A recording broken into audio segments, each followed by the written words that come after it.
At the center of the Great Wheel stretches the Outlands, a plain where extremes soften and rival creeds fall quiet. Its horizons run flat and endless, its lakes and low forests touched by a dozen distant hues, as if each breath carried a different philosophy on the wind. Here, balance isn't a compromise, it's the very soil underfoot. From that stillness rises the impossibility of the Spire, thinning into the sky until sight surrenders. Magic falters in its shadow. The pride of gods becomes a whisper at its base. And above the unreachable peak hangs Sigil, the city of doors, a ring suspended in defiance of reason, crowning the quiet center of all things.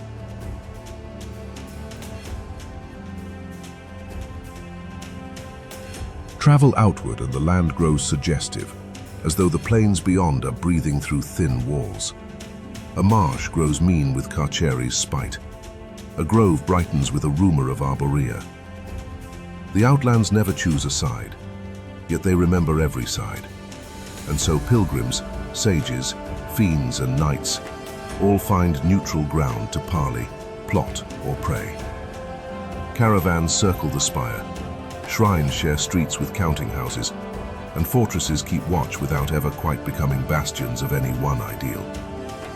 The Outlands are a hinge. Push too hard toward any creed, and the hinge resists, until it doesn't. Excelsior gleams with polished stone and silver pennons, its courts and causeways measured by conscience as much as by rule.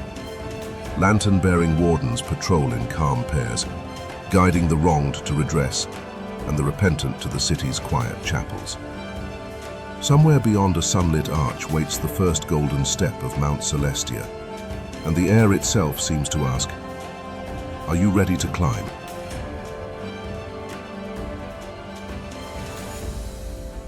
In Tradegate, every street is a ledger and every smile a contract. Fruit carts from one world and clockworks from another roll beneath hanging signs that promise fair dealing. Mostly. Honest work earns honest coin, but the clever prosper most, and caravans depart in tidy files through tidy squares toward Bitopia, where virtue and industry share a handshake.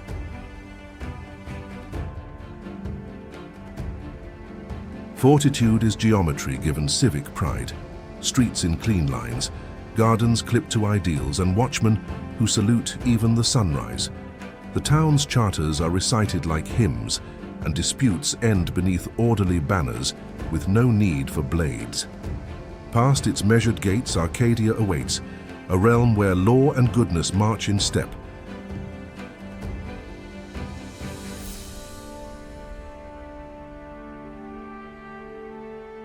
Ecstasy feels like a long breath after a hard road, orchards heavy with fruit, cool streams threading between porches where strangers become friends by sunset, healers refuse coin, and taverns trade songs for beds.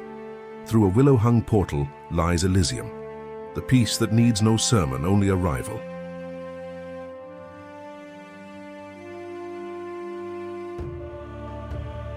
Walls fail in Faunil because no one asks them to stand.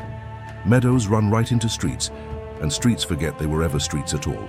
Druids barter with whistle and gesture, beasts pad unafraid between market stalls, and at the town's wild edge, the green deepens into the beastlands where day, dusk, and night each crown their own kings.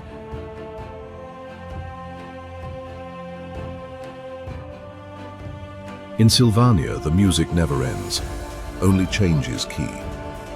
Lanterns swing from bowers, laughter spills across bridges, and revels turn to duels that end in toasts rather than funerals.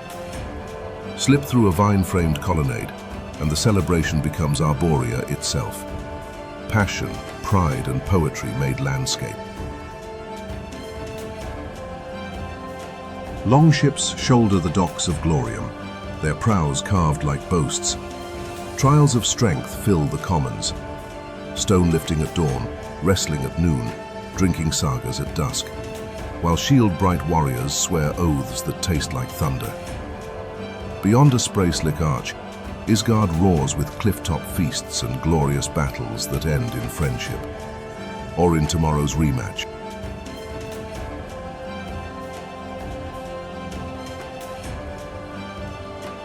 Automata clicks and hums. Streets meet at perfect angles. Petitions are stamped in ordered stacks, and even the pigeons seem to keep formation. Officials speak in clauses that fit together like gears, and at the district's razor-straight terminus, a door of meshed teeth opens onto Mechanus, where the cosmos keeps time with itself.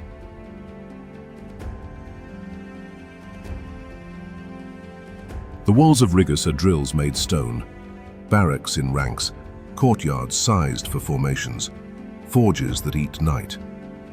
Generals practice victory, soldiers practice dying usefully. The iron gate beyond is never quite cool, and through it the clangor of Acheron rolls like distant hail on hollow cubes. In Zeos, grammar trips, street names juggle letters, and directions succeed by accident. Taverns serve drinks that were never ordered. Bills settle themselves or multiply like rabbits. Laugh too loudly, and you'll find the punchline is a limbo portal, sometimes behind your eyes, sometimes beneath your feet.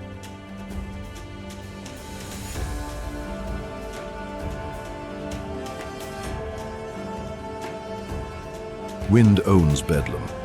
It scours alleys raw and sets signs squealing. It crawls into helms and whispers mistakes. The locals knot scarves tight and speak in hand sign, and every door has 3 locks, for thieves, for storms, and for doubts. Follow the draft wrong and you tumble into pandemonium, where the wind has nothing left to learn.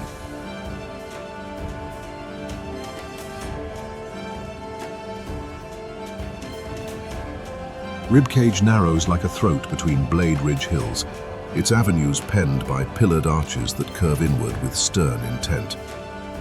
Officials memorize law like scripture and levy tolls with a smile too exact to be kind.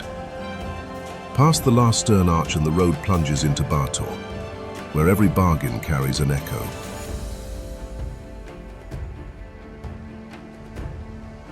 Smelters redden the night over Torch, and slag heaps glimmer like small volcanoes. Miners talk in whispers about veins that scream and ores that look back, but the foundries pay, and so the shovels bite. The hottest vent opens to Gehenna, a slope too steep for mercy and too bright for doubt.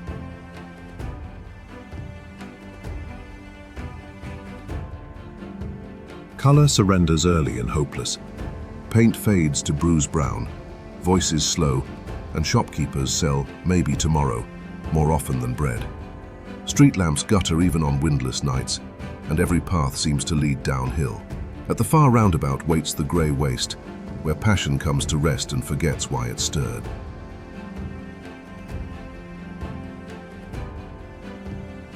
In Curst, doors bar from both sides.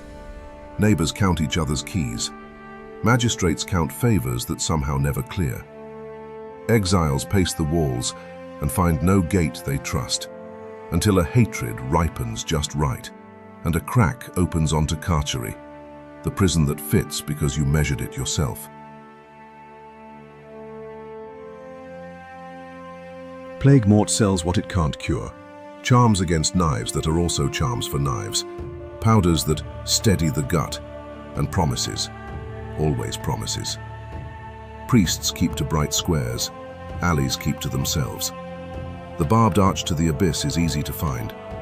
The way back never is.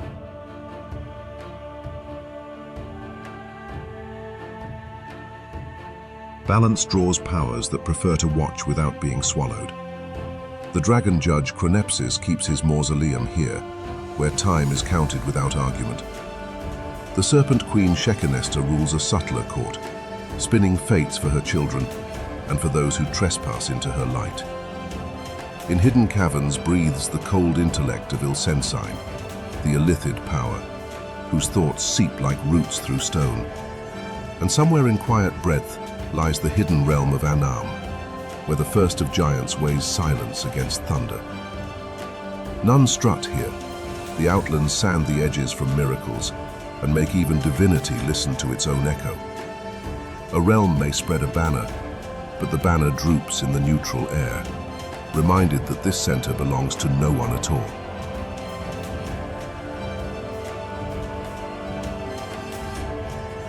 A gate town is a promise testing its truth. As its people lean harder into the bordering creed, streets start to rhyme with that belief. Laws sharpen in Ribcage, jokes grow dangerous in Sylvania, orders grow louder in Rigus. One morning the butcher weighs justice instead of meat. One night the moon rises on a different horizon, and the whole town has slid, leaving the Outlands like a ring pulled from a finger. The loss is lesson and warning both. Balance can hold anything until someone decides to hold nothing else. The wheel keeps turning. New towns grow where old ones vanished. The Spire remains unmoved. Thus the Outlands circle the Spire with 16 promises kept at arm's length. Doors to heaven and hell, to order and ruin, to duty, joy and forgetting. Walk the ring and you'll learn the plains by their reflections, sweetened, soured, and kept from swallowing you whole. Next we'll meet the travelers who make these roads matter. The races of Planescape, plain-born and petitioners, exemplars and wanderers, and how the plains themselves write their stories into skin and soul.